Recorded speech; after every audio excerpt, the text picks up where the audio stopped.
Welcome back to another video in the MBA Job Search video series. This is part 3, and what I'm going to talk about today is everything about your resume and why a resume is probably the most important thing that you have to focus on to get more interviews and ultimately get hired faster and find your dream job. My name is Ivan Lessa, as an MBA career coach, I've helped a lot of people get their dream job after an MBA. And if it's your first time here on this channel, go ahead and hit that subscribe button and hit that bell, and that way you'll know exactly when I'm going to post new videos in this series and also new videos on my channel, all related to MBA Job Search.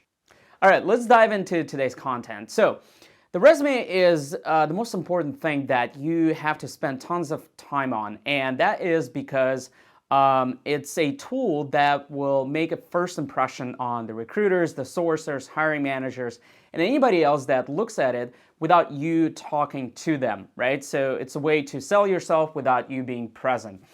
And I'm going to talk about 4 things that you have to think about when you are working on your resume. And I also have some videos on my channel that I've done to go click deeper into each one of these sections. And I'll post links to those videos in the description below so that you can go ahead and access those and really work on some specific sections. But I'm going to talk about high level about 4 things that you need to focus on.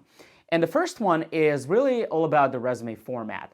To learn more about the format that I recommend to anybody I work with, go to this video here and you can download a free template that I've personally used, that I've recommended other people use, and it has been very successful because for one reason and one reason only, and that is the simplicity of it. And you have to realize that the resume format that you have to use, number one, it can't have all these bells and whistles or colors or artistic effects or any shapes that might really distract people from looking at the most important thing on your resume, which is the content.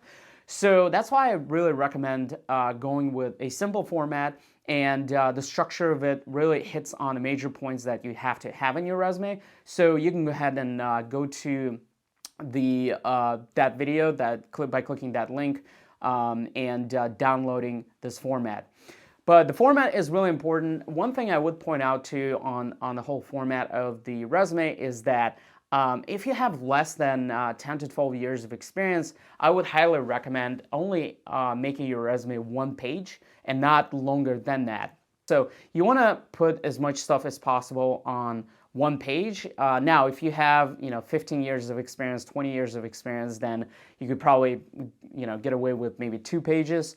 But also if you have maybe multiple roles that you've held in the 10-year time period, and you just feel like you don't want to sacrifice some of the impactful bullet points or positions that you've held, then maybe you can go to 2 pages. But the thing is that you want to make it short, and you want to make it easy for people to just read it and get the whole picture without going to the second page.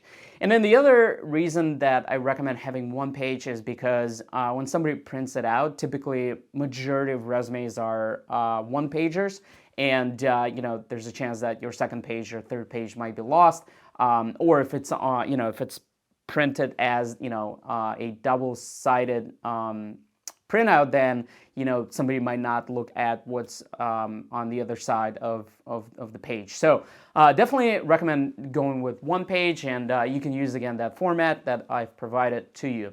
So that's on the format. The second thing that I want you to focus on is really your career profile. And the reason that your career profile has to be in your resume is that you want to give somebody a sales trailer on who you are without them going into individual bullet points. And I have a video on how to create your career profile in greater detail, so you can also go to that video and look at how I would structure your career profile. The most important thing there is really to make sure that it's relevant to whatever position you are applying for.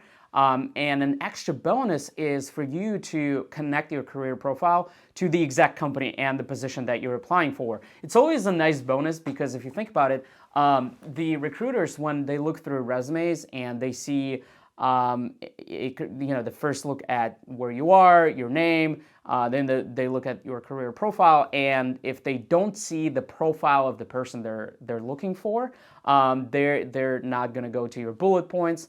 They might just glance over the companies that you worked at before, but they're not going to review your resume in greater detail if the career profile is not relevant. And then again, for that bonus, it really will impress them because it will tell them that you've put extra effort into making sure that your resume is the resume for that particular position that they're looking to fill. So that's the career profile. Again, it has to be short, simple, and go ahead and click on that video that I've provided to you to learn more about how to structure it to make sure that it's the most impactful career profile summary that you can have. So the first one is, again, your format, the resume format. The second one is your career profile. And then the third thing that you have to really work on in your resume is your bullet points. And I can't tell you how often I see people creating bullet points that are simple job duties that they have, right? And a lot of times they go to job description, they copy and paste, and they say something like, I've performed reconciliation of this, this, and that, and that's all I've done, right? Where if you think about it from the recruiter standpoint or the hiring manager standpoint, who they're looking for is really a top performer. And if you're not listing impactful projects that you've worked on that have demonstrated impact to the organization, maybe not even from quantitative standpoint, right, but just from qualitative standpoint, then it's just they're kind of what I call the weak bullet points, and they are very average, and you're not going to separate yourself from other job candidates by just listing your job duties. So it's extremely important that you focus your bullet points on the impact. Now, a couple of other things about bullet points. They have to be simple, so don't list a bunch of acronyms or things that people wouldn't understand.